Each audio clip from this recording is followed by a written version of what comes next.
Di Sastapalaga, Sudiro yang masih bertiwikrama dengan Tirtabagya terus mencari jalan keluar dari labirin raksasa yang sekilas terlihat seperti perut makhluk gaib. Walau dengan kekuatan tertingginya, namun Sudiro masih dibuat bingung dengan tempatnya berada. Labirin yang seolah hidup itu terus menekan dengan energi besar yang membuatnya mulai kehilangan tenaga. Di dalam kegelapan tebal labirin Sastapalaga, langkah kaki Sudiro mulai melambat. Nafasnya terengah-engah, tubuhnya dibungkus peluh, dan rambutnya yang mulai memutih kini terlihat mencuat liar dihantam energi dari dinding-dinding labirin yang bergelombang seperti otot makhluk hidup. Setiap lorong yang dilewatinya seolah berubah bentuk, menyatu lalu terbelah lagi seperti daging makhluk raksasa yang menyusun ulang dirinya sendiri untuk mengurung mangsanya. Tirtabagya yang masih setia membimbing Sudiro pun mulai merasakan tekanan yang luar biasa dari tempat itu. Ini bukan sekedar labirin, melainkan semacam kesadaran yang hidup dan menyimpan amarah besar. Energinya terasa seperti sosok makhluk yang melilit di Sastapalaga. Mungkin sosok ular gaib berukuran raksasa, mungkin juga itu hanya halusinasi mereka saja. Sudiro sempat berhenti dan bersandar pada dinding labirin yang hangat seperti kulit makhluk hidup. Dia memejamkan mata dan berusaha menyatukan pikirannya dengan nafas alam. Tapi suara-suara bisikan dari dinding sekitarnya menembus pikirannya. Kata-kata yang terdengar tidak jelas, namun syarat ancaman dan tipu daya yang terus menyusup. Setelah beberapa saat, akhirnya Tirtabagya pun keluar dari dalam tubuh Sudiro. Dia tahu saat ini mereka berdua tidak dapat memaksakan diri untuk terus bertiwikrama. Karena di tempat yang tidak berujung itu, mereka akan kehabisan energi jika terlalu memaksakan diri. Tirtabagya melayang perlahan keluar dari tubuh Sudiro, berpendar lemah dengan cahaya merah kehitaman yang berdenyut pelan, seolah ikut merasakan kelelahan yang membalut tubuh dan jiwanya. Di tengah lorong yang membingungkan dan terus berubah bentuk, Tirtabagya kini mengambil wujud sejatinya. Sosok lelaki paruh baya yang terlihat seperti punggawa kerajaan dengan mata yang bersinar lembut dan wajah teduh seperti seorang guru tua dari zaman dahulu. Sudiro menatapnya tanpa berkata, hanya mengangguk kecil memberi tanda bahwa dia mengerti akan keputusan Tirtabagya. Mereka sudah menembus terlalu dalam ke jantung labirin Sastapalaga, dan tempat ini bagaimanapun juga bukan medan untuk kekuatan yang mengandalkan ledakan energi semata. Di sini yang dibutuhkan bukan hanya kesaktian, tapi juga ketenangan pikiran dan kemampuan membaca kehendak dari tempat yang seolah hidup itu. Lorong di hadapan mereka kini melengkung tenang, tidak lagi bergelombang dan menyesatkan. Suasana berubah seolah labirin itu sedang menunggu sesuatu. Dinding-dindingnya memantulkan gema langkah kecil mereka. Dan dari kejauhan samar-samar terdengar suara denting seperti gamelan yang ditabuh perlahan. Kita akan bertahan, bukan dengan bertempur di roh, tapi dengan mendengarkan apa yang dikehendaki tempat ini, ujar Tirtabagya melangkah dengan suaranya yang bergema lembut namun tegas. Sudiro hanya duduk bersila di tengah lorong yang kini melebar seperti ruang kecil. Dia menutup mata, menenangkan nafas dan mulai memasuki keadaan semedi. Tubuhnya seolah menyatu dengan lantai, dengan dinding, dan dengan aliran energi yang mengalir seperti sungai halus di sekelilingnya. Tirtabagya pun ikut duduk di depannya, dan dua cahaya dari tubuh mereka mulai saling menyatu. Warna merah darah dan hitam bercampur membentuk rona ungu yang membumbung naik ke langit-langit lorong. Dan beberapa saat kemudian, dari bayang-bayang ujung lorong muncul sosok perempuan berjubah kelabu dengan rambut panjang terurai dan matanya tertutup selaput perak. Dia berjalan ringan seakan tidak menyentuh tanah.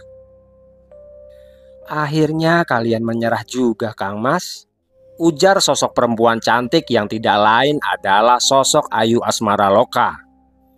Jika kalian terus ingin memaksa keluar dari tempat ini, maka itu adalah sebuah kesia-siaan, Kang Mas. Sebaiknya kalian ikut denganku dan kita akan menjalani ritual Pawihahan Sawiji tanpa ada salah satu dari kita yang mati sia-sia di tempat ini. Imbuh Ayu Asmaraloka dengan suara lembut dan senyum yang sungguh menawan. Baiklah Nyai Ayu, balas Tirtabagya yang sontak membuat Sudiro terkejut mendengarnya. Kita tidak punya pilihan lain, Diro. Imbuh Tirtabagya yang sungguh membuat Sudiro merasa kecewa namun tidak mampu dia ungkapkan. Ayu Asmaraloka mendekat perlahan, langkahnya seolah mengambang di atas lantai lorong yang kini terasa seperti permukaan air. Setiap gerakan tubuhnya membawa aroma samar bunga cempaka yang meresap ke dalam kesadaran, membuat waktu terasa melambat dan udara menjadi lebih tipis. Sudiro yang masih dalam posisi bersila namun sorot matanya menyala, merasakan kebingungan, ketidakpercayaan, bahkan kemarahan yang berputar dalam diam. Dia ingin berkata, ingin sekali membantah, namun kata-katanya terkurung dalam simpul-simpul batin yang mulai kehilangan pijakan. Sementara itu, Tirtabagya berdiri perlahan, tubuhnya memendar dengan rona keungu-unguan yang kini mulai surut, seolah menyerah pada kehendak situasi. Ini bukan tentang kekalahan, Diro, ucap Tirtabagya lirih sambil menunduk menatap Sudiro. Tapi ini tentang menunda kehancuran yang lebih besar. Sastapalaga bukan tempat untuk adu keras kepala. Kita butuh waktu dan kita butuh jalan baru. Dan Ayu Asmaraloka adalah jembatan itu. Imbuh Tirtabagya yang membuat Sudiro merasa semakin kebingungan. Sudiro menggertakkan gigi menatap ke arah sosok Ayu Asmaraloka yang kini berdiri hanya sejengkal darinya. Mata peraknya menatap lembut namun penuh misteri. Sosok perempuan itu membungkuk perlahan sambil mengulurkan tangannya. Aku tidak ingin kalian mati di sini. Dan aku tahu di dalam dirimu masih ada keraguan, Kang Mas. Tapi keraguan itu adalah pintu untuk menuju perubahan, ucap Ayu Asmaraloka sambil mengembangkan senyum manisnya. Tangan Sudiro gemetar antara menyambut atau tetap duduk dan menolak. Tapi getaran energi yang melingkupi ruangan itu terlalu besar untuk dilawan dalam keadaan setengah sadar dan setengah percaya. Dia merasa terjebak bukan oleh tempat ini, tapi oleh pilihan-pilihan yang terlalu samar. Setelah itu perlahan-lahan jemarinya menyentuh tangan Ayu Asmaraloka. Dan sekejap kemudian lorong itu berpendar terang. Cahaya dari langit-langit lorong turun membentuk lingkaran mantra di sekeliling mereka. Udara berubah panas namun tidak membakar. Di atas kepala mereka muncul simbol pusaran berbentuk matahari yang terbalik, berputar perlahan dan menghisap energi dari dalam lorong menuju pusat ritual yang mulai membentuk. Tirtabagya memejamkan mata lalu bergumam dalam bahasa halus yang hanya dimengerti oleh makhluk-makhluk gaib tingkat tinggi. Sementara itu, Ayu Asmaraloka menutup matanya dan dari bibirnya mengalir kidung yang menggetarkan isi lorong. Nada-nada lembut namun menyakitkan seolah menyentuh bagian paling dalam dari kesadaran Sudiro. Sudiro duduk kembali dan terlihat pasrah. Tubuhnya mulai memancarkan cahaya yang berkedip-kedip seolah jiwanya sedang ditimbang. Dan dari kedalaman lorong kembali terdengar suara gamelan yang seolah sedang menyambut calon mempelai dari ritual Pawihahan Sawiji. Pergilah ular merah, waktumu tidak banyak di sini. Dan jika sampai aku masih merasakan getaran energimu, maka kau akan aku jadikan budak di tempat ini, ujar Ayu Asmaraloka kepada Tirtabagya dengan tegas. Tirtabagya membuka mata perlahan, tatapannya kini tidak lagi teduh seperti sebelumnya. Namun ada semburat kegusaran di wajahnya. Dia tahu kata-kata Ayu Asmaraloka bukan sekedar ancaman, melainkan sebuah hukuman yang akan berlaku seketika jika dia tidak menurut. Sebagai makhluk tua yang telah melintasi banyak lapisan dunia gaib, Tirtabagya sangat paham bahwa Ayu Asmaraloka bukan lawan yang bisa diremehkan. Tubuh Tirtabagya yang semula membaur dengan energi ungu di sekitar Sudiro mulai bergerak. Dia berdiri, menarik nafas panjang, lalu menyilangkan kedua tangannya di dada. Baiklah Nyai Ayu, gumam Tirtabagya lirih. aku akan pergi. Imbuh Tirtabagya dengan tenang sambil menoleh ke arah Sudiro. Semoga aku bisa menebusnya, Diro. Gumam Tirtabagya yang sedikit membuat Sudiro memahami sesuatu yang sedari tadi mengganjal dalam hatinya. Ayu Asmaraloka hanya mengangkat tangan kanannya dan seketika pusaran cahaya kelabu muncul di samping Tirtabagya. Dan tanpa banyak bicara, sosok ular merah itu melesat masuk ke dalam pusaran tersebut dan dalam sekejap lenyap dari pandangan.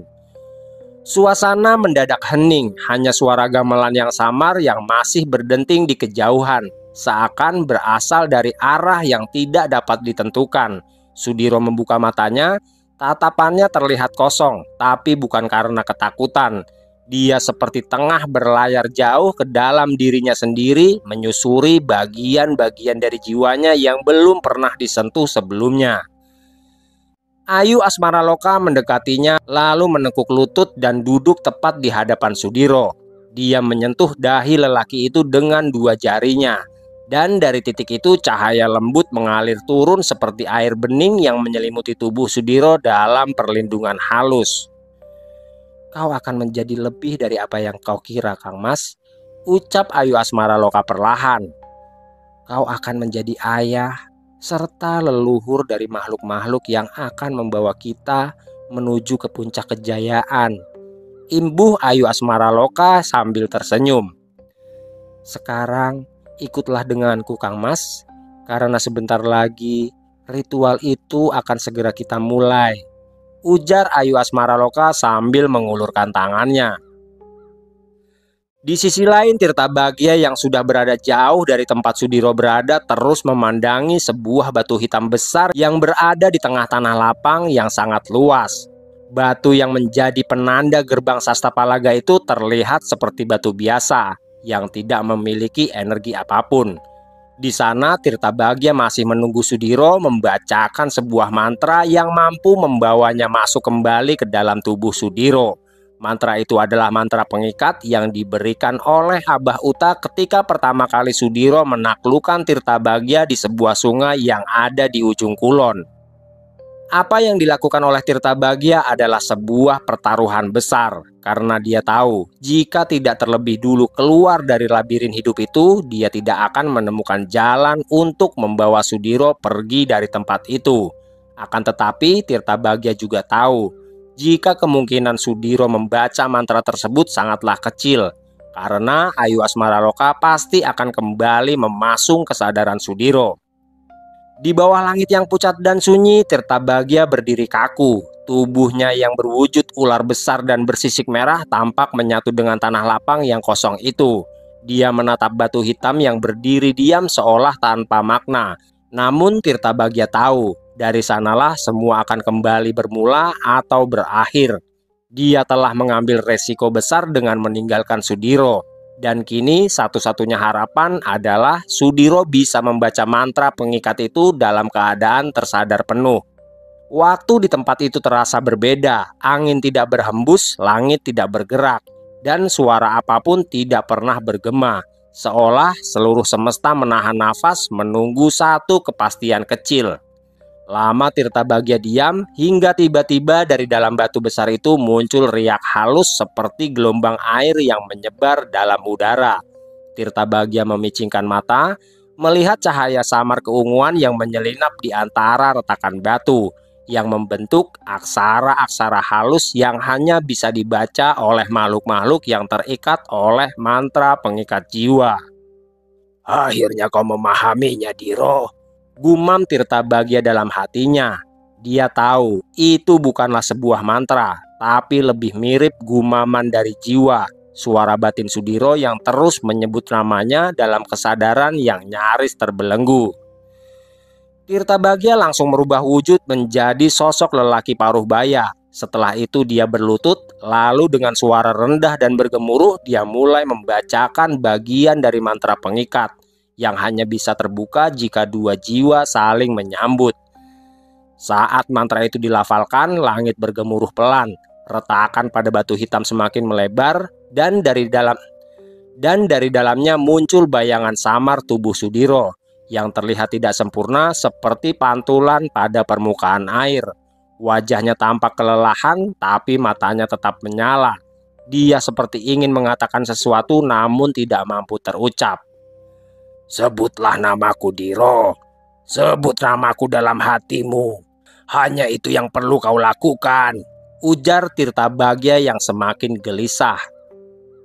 Di saat bersamaan, jauh di dalam labirin Sastapalaga, tubuh Sudiro mulai menggigil.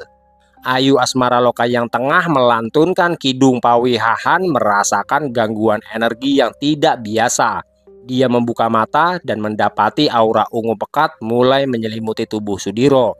Bukan aura penyatuan yang dia ciptakan, melainkan panggilan balik dari Tirtabagya.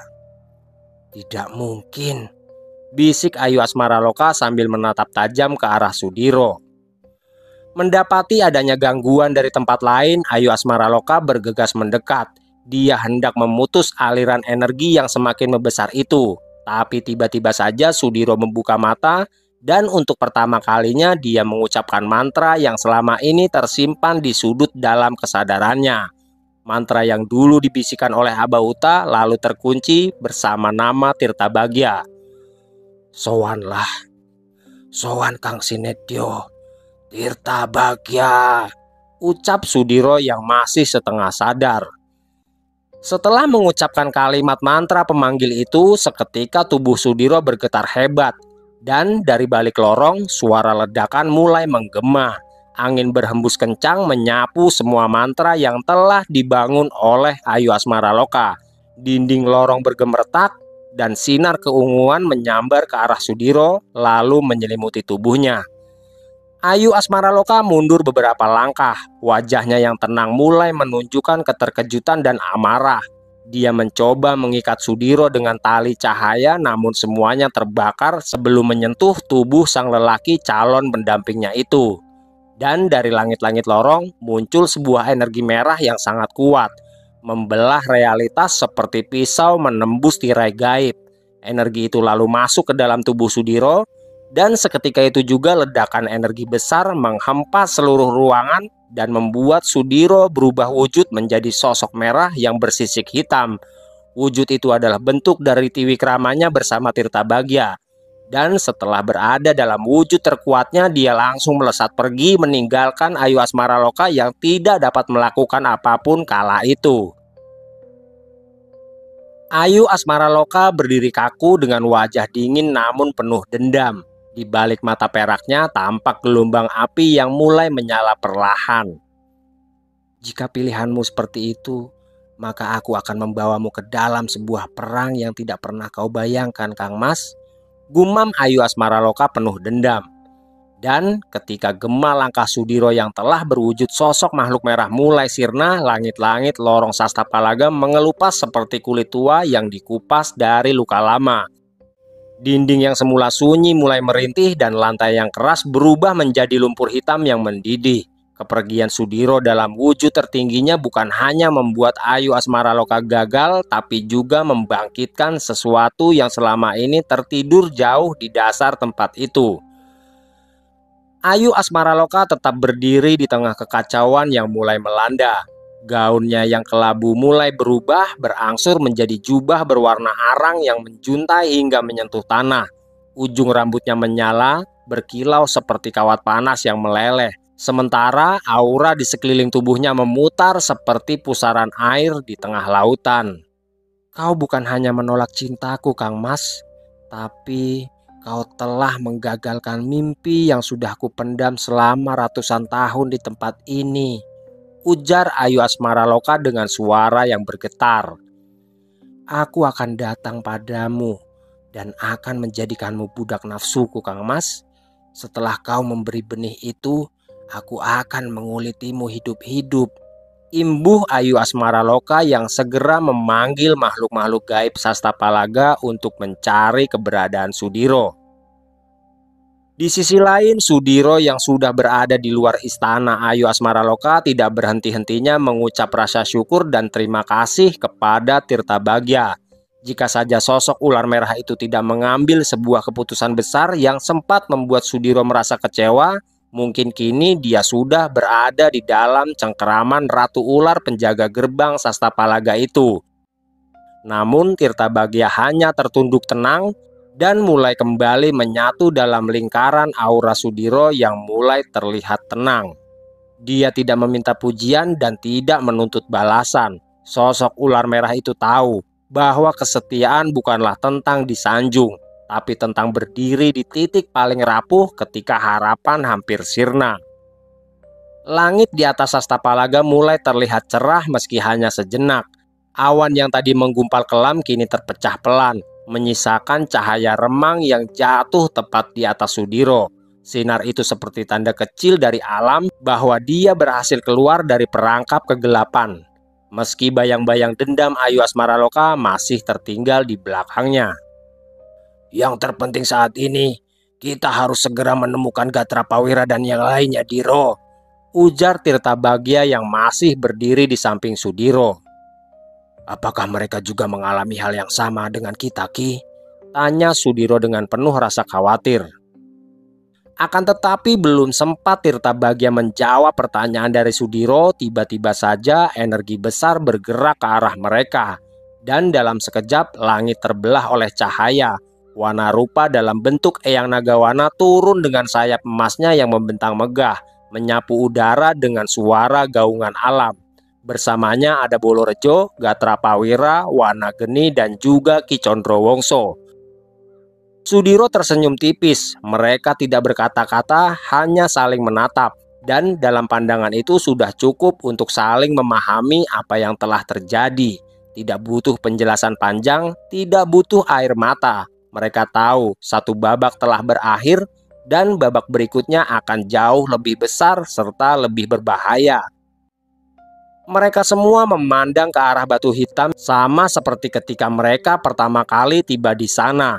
Namun bedanya, batu yang menjadi tanda bahwa Sastapalaga adalah sebuah tempat yang mengerikan tidak lagi dikelilingi oleh sosok ular hitam yang sangat besar. Di mana ular betina itu, Diro? Aku tidak sabar lagi ingin mengulitinya, ujar Ki Condrowongso dengan wajah yang terlihat penuh amarah. Sebentar lagi dia akan muncul, Ki, karena dia pasti akan mencariku untuk melanjutkan ritual pawihahan Sawiji, balas Sudiro yang menimbulkan tanda tanya besar dalam benak Ki Condrowongso, Bolorejo, Gatra Pawira, Wana Rupa, dan Wana Geni. Seketika itu suasana kembali berubah. Angin yang semula hanya berhembus lembut mendadak berhenti total, seperti seluruh alam sedang menahan nafasnya. Udara di sekitar mereka mengental seolah waktu melambat dan suara alam menghilang. Di hadapan mereka, batu hitam yang menjadi penanda gerbang Sastapalaga mulai bergetar perlahan. Retakan-retakan halus menjalar dari dasarnya, memancarkan sinar keunguan seperti darah yang menyala. Kalau begitu kita harus berhati-hati. Jangan sampai kita masuk ke dalam perangkap ilusi ular betina itu, ujar Ki Condrowongso dengan tegas. Dan sebaiknya sekarang kau panggil makhluk-makhluk penghuni Pancawilaga itu, Rejo. Biar mereka yang memporak-porandakan istana ilusi ular betina itu, imbuh Ki Condrowongso yang disambut anggukan kepala dari Bolorejo. Bolorejo menunduk dan mengangkat kedua tangannya lalu mengarahkannya ke arah tanah. Dari sana gelombang energi hijau keperakan menyambar cepat, merambat bagai akar-akar raksasa yang tidak terlihat. Tanah di sekeliling mereka bergetar dan tidak lama kemudian ribuan bayangan mulai bermunculan dari balik reruntuhan, dari celah-celah bebatuan, bahkan dari pusaran kabut tipis yang entah datangnya dari mana. Mereka adalah makhluk-makhluk Pancawilaga, prajurit-prajurit gaib milik Pancakala yang kini tunduk pada Bolorejo. Ada yang berwujud makhluk bertubuh tinggi besar, ada yang berbentuk serigala api, dan ada pula bayangan-bayangan bersayap yang melayang tanpa suara. Jumlah mereka begitu banyak, memenuhi perbatasan antara Pancawilaga dan Sastapalaga. Dan setiap gerakan mereka menciptakan desiran energi yang membuat udara bergetar. Namun alih-alih melancarkan serangan langsung, Bolorejo mengangkat kedua tangannya tinggi-tinggi, menghentikan laju ribuan pasukan Pancawilaga. Sebuah keheningan singkat melanda, hanya suara gemuruh energi dari pasukan yang tertahan yang masih terdengar. "Ada apa, Rejo? Bukankah ini saatnya kita menerjang?" tanya Ki Condrowongso sambil melangkah mendekat ke arah Bolorejo. Bolorejo menggeleng pelan dan matanya menatap tajam ke arah batu hitam di kejauhan gerbang Sastapalaga. "Aku merasakan sesuatu yang berbeda, Condro. Ada perubahan dalam energi Sastapalaga. Sepertinya Ayu Asmaraloka tidak hanya bertahan, tapi dia sedang mengubah medan pertempuran," balas Bolorejo dengan energi yang dimilikinya yang dapat menelusuri jejak energi makhluk lain. Dan benar saja, tiba-tiba batu hitam yang menjadi gerbang Sastapalaga mulai retak jauh lebih cepat. Bukan dengan pancaran keunguan yang mengancam, melainkan dengan kilauan cahaya keperakan yang aneh, seperti pantulan sinar bulan purnama. Dan dari retakan-retakan itu, bukan lagi bayangan seram yang muncul, melainkan suara nyanyian merdu yang mengalun perlahan, seolah-olah sedang memanggil. Nyanyian itu terdengar begitu lembut, namun memiliki daya pikat yang menusuk sanubari, membuat sebagian kecil para prajurit Pancawilaga terhuyung, dan mata mereka melebar serta terlihat mulai kosong. "Dia mencoba mengikat mereka dengan mantra kidung itu, Ki," ujar Wanarupa dengan wujud eyang naga warnanya yang memudar perlahan dan kembali ke wujud aslinya yang lebih kecil, namun matanya masih memancarkan kewaspadaannya. "Ini bukan ilusi fisik, tapi ini adalah ilusi batin," imbuh Wanarupa menjelaskan. "Lalu apa yang harus kita lakukan? Pasukan kita mulai terpengaruh," tanya Gatrapawira sambil menggenggam erat keempat pedangnya. Bolorejo memejamkan mata lalu memusatkan energinya. Aura hijaunya menyebar melawan pengaruh kidung yang terus dilantunkan Ayu Asmaraloka. Namun dia tahu itu saja tidak cukup untuk menahan ribuan makhluk Pancawilaga yang sudah mulai terpengaruh secara batin. "Jika begini terus, kita tidak bisa menyerang. Karena saat ini makhluk-makhluk dari Pancawilaga berada dalam pengaruh ular betina itu," sahut Bolorejo dengan lantang. "Kita harus memutus sumber lantunan kidung itu, atau kita akan kehilangan sebagian besar pasukan Pancakala," imbuh Bolorejo menjelaskan. "Kalau begitu, biar aku yang mengurusnya, Ki Rejo," ujar Sudiro sambil melangkah maju dengan sorot matanya yang tajam. "Jangan gegabah, Diro. Lantunan kidung itu bisa menjebak kesadaranmu kembali," seru Ki Condrowongso yang mulai mengkhawatirkan Sudiro. "Kita harus melakukannya, Ki, karena akulah yang dia inginkan. Mungkin hanya aku yang bisa mendekat tanpa langsung terbakar oleh ilusi batinnya," balas Sudiro penuh keyakinan. "Jika kau yakin dengan hal itu, kau harus memberi kami tanda setelah kau dapat menghentikannya, Diro," ujar Ki Condrowongso yang percaya jika Sudiro mampu melakukan sesuatu yang dapat menghentikan kidung-kidung mantra yang terus dilantunkan oleh Ayu Asmaraloka. Sudiro mengangguk menatap pada Ki Condrowongso, kemudian bergegas maju. Dia berlari menuju batu hitam yang kini memancarkan cahaya keperakan. Dengan kidung yang terus dilantunkan Ayu Asmaraloka yang semakin terdengar jelas, membuat setiap langkahnya terasa berat, seolah ada tangan tak kasat mata yang mencoba menariknya kembali. Di dalam batu, sosok Ayu Asmaraloka muncul. Kali ini dia tampak marah. Wajahnya yang cantik dihiasi senyuman lembut, rambutnya terurai indah dan matanya yang perak memancarkan kedamaian palsu.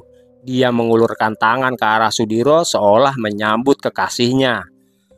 "Akhirnya kau datang lagi, Kang Mas," bisiknya dengan suara lembut yang kini terdengar begitu dekat seolah langsung berada di telinga Sudiro.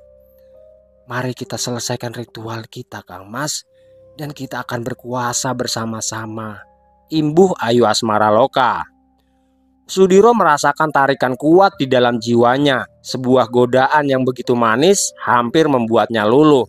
Namun dia menggertakkan gigi mengingat wajah teman-temannya dan tujuannya datang ke tempat itu. "Tidak, Nyai Ayu," jawab Sudiro dengan suaranya yang sedikit bergetar namun tegas. "Aku tidak mau menjadi bagian dari kegilaanmu itu. Ritualmu adalah belenggu dan bukanlah sebuah takdir," imbuh Sudiro dengan tegas. Mendengar apa yang baru saja diucapkan oleh Sudiro, seketika itu juga ekspresi wajah Ayu Asmaraloka berubah. Senyumnya menghilang dan matanya memancarkan kilatan amarah. Lantunan kidungnya terputus digantikan desisan tajam yang memekakan telinga. Dan bersamaan dengan itu, efek ilusi dari pasukan Pancawilaga lenyap seketika, membuat mereka terhuyung-huyung dan kebingungan. "Kau menolakku lagi, manusia bodoh," seru Ayu Asmaraloka yang suaranya kembali menggelegar penuh dendam. "Sekarang rasakanlah kemarahanku," imbuhnya dengan tegas. Tidak lama kemudian dari balik tubuhnya muncul yang bukan lagi ular ilusi, melainkan ular-ular raksasa dengan sisik-sisik hitam legam dan mata merah menyala.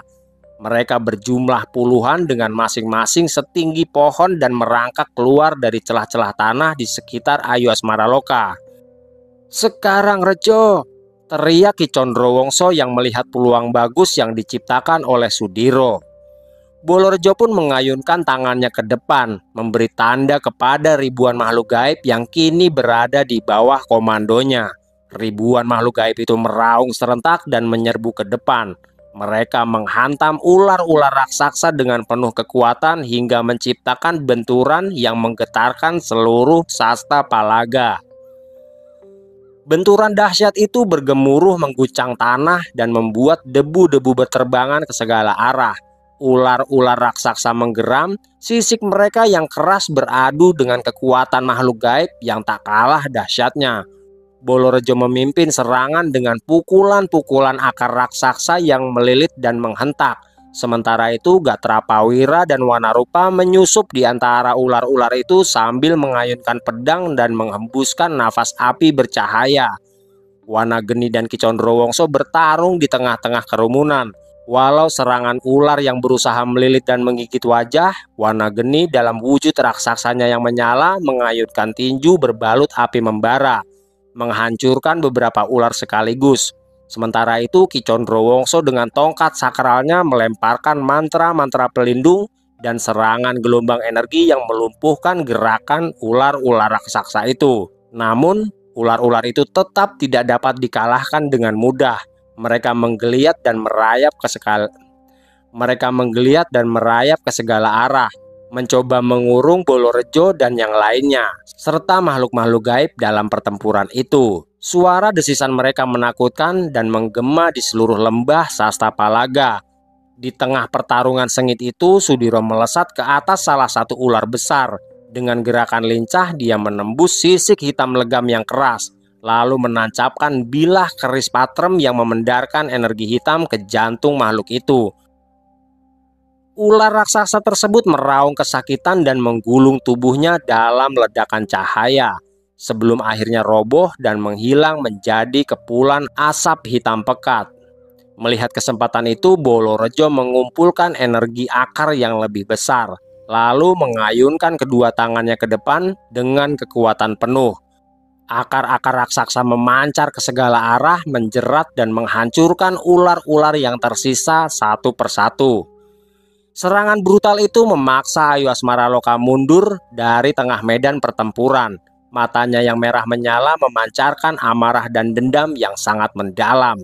Dia mengangkat tangannya dan dari telapak tangan muncul gelombang energi pekat yang membelah udara dengan kecepatan tinggi. Namun, kali ini Gatrapawira dan Ki Condrowongso serta yang lainnya telah siap. Gatrapawira lalu mengayunkan pedangnya, menciptakan perisai cahaya yang menahan serangan tersebut. Wanarupa melesat cepat menghindari semburan energi lalu melancarkan serangan balik yang membuat Ayu Asmaraloka terdesak dan membawanya ke tempat Sudiro berada. Sesaat kemudian, pertarungan pun berubah menjadi duel antara Ayu melawan Sudiro. Meski kekuatannya sangat besar dan dahsyat, tapi energi yang terkuras dari memanggil ular-ular raksasa itu membuat Ayu Asmaraloka mulai kelelahan. Karena serangan yang datang bertubi-tubi, satu persatu ular-ular hitam yang menjadi pasukan Ayu Asmaraloka pun tumbang. Dan perlahan-lahan gerbang Sastapalaga mulai terbuka yang menandakan kehancuran ilusi serta kekuatan Ayu yang mulai terkikis. Dengan gerbang Sastapalaga yang mulai terbuka dan cahaya keunguan yang menyebar dari retakan-retakan tanah, suasana berubah semakin kelam. Awan hitam menggulung di langit, angin menderu membawa bisikan gaib, dan tanah di bawah kaki bergetar seolah akan runtuh. Sementara itu, Ayu Asmaraloka berdiri di atas batu penanda. Tubuhnya yang anggun kini nyaris remuk oleh tekanan energi yang tidak lagi mampu dia kendalikan. Rambut panjangnya beterbangan liar ditiup pusaran angin yang berputar hebat di sekelilingnya. Di matanya yang memerah terpancar amarah, kelelahan, dan luka batin yang terpendam. Dia tidak hanya sedang melawan Sudiro, tapi juga melawan keinginannya serta kekecewaannya sendiri, yang membuatnya hampir kehilangan sebagian dari kesaktiannya. Sudiro dalam wujud Tiwikrama penuh bersama Tirtabagya berdiri menghadangnya. Sisik-sisik hitam di tubuhnya berkilau merah menyala, dan tanduk-tanduk api di bahunya kembali membara setiap kali dia menarik nafas. Di sekitarnya batu-batu melayang karena energi alam seolah berkumpul di sekitarnya untuk satu tujuan, yaitu mengakhiri segalanya. Pertarungan pun dimulai tanpa kata. Tubuh Sudiro melesat, menghantam medan di bawah kaki Ayu Asmaraloka hingga retakan menyebar ke segala arah. Ayu menangkis dengan gelombang angin yang memutar lalu melemparkan hujan jarum gaib dari langit. Tapi Sudiro menahan semua itu. Dia menyatu dengan kekuatan Tirtabagya yang membentuk perisai api merah yang menelan setiap serangan Ayu Asmaraloka. Sosok penguasa Sastapalaga itu pun melayang tinggi. Dengan kedua tangannya membentuk mudra pemanggil gerbang kekuatan terdalamnya. Dari balik bayangan langit muncul bayangan kepala naga raksasa yang seolah siap membantunya. Akan tetapi tubuhnya yang mulai rapuh membuat nafasnya mulai terputus-putus. Dan sesaat kemudian energinya berkurang banyak yang menyebabkan ritual pemanggilan kekuatan besar di Sastapalaga itu tidak sempurna. Sudiro yang mengetahui hal itu langsung menghantam tanah sekali lagi yang menyebabkan getaran hebat dan gelombang energi besar pun menyapu ke arah Ayu Asmaraloka. Di sisi lain, Bolorejo kembali memerintah ribuan makhluk gaib yang telah tunduk padanya untuk bergerak menghancurkan ilusi yang masih tersisa. Mendapatkan serangan langsung dari berbagai sisi membuat Ayu Asmaraloka lengah. Dan kesempatan itu dimanfaatkan dengan baik oleh Sudiro yang langsung menerjang dengan kecepatan tinggi. Dan dalam sekejap Sudiro sudah berada tepat di hadapan Ayu Asmaraloka. Mata mereka saling bertemu yang membuat tubuh Ayu tiba-tiba gemetar. Bukan karena takut, tapi karena kesadaran akan kebenaran yang datang menyadarkannya bahwa perjuangan panjangnya selama ini dibangun atas fondasi keserakahan untuk menguasai dunia. Sudiro menekan telapak tangannya ke dada Ayu Asmaraloka, bukan dengan kekerasan, tapi dengan seluruh energi kasih yang dia miliki. Dan tidak lama kemudian sebuah cahaya merah jernih keluar dari tangan Sudiro, menembus dada Ayu dan menyapu habis sisa energi kegelapan dari dalam dirinya. Tiba-tiba waktu seolah berhenti, semua gerakan membeku, semua suara menghilang. Dan detik yang hening itu, Ayu Asmaraloka menatap Sudiro dalam-dalam. "Aku hanya ingin memilikimu seutuhnya, Kang Mas," bisik Ayu Asmaraloka pelan. Dan setelah itu tubuhnya mulai memudar, bukan karena terbunuh, tapi karena dilepaskan dari beban dendam dan kutukan yang selama ini membelenggunya. Dia berubah menjadi cahaya lembut, lalu menyatu dengan kabut di udara dan lenyap dalam keheningan yang suci. Gerbang Sastapalaga pun runtuh perlahan. Batu hitam itu retak, hancur lalu sirna tak bersisa. Tanah menjadi sunyi, tidak lagi ada suara gemuruh, tidak lagi ada hawa kematian. Yang ada hanya kelegaan dan aroma tanah yang baru saja bebas dari kekangan kutukan panjang. Sudiro pun kembali ke wujud manusianya. Nafasnya berat, tubuhnya lemah, tapi jiwanya terasa ringan. Tirta Bahagia masih bersamanya, tenang dalam diam.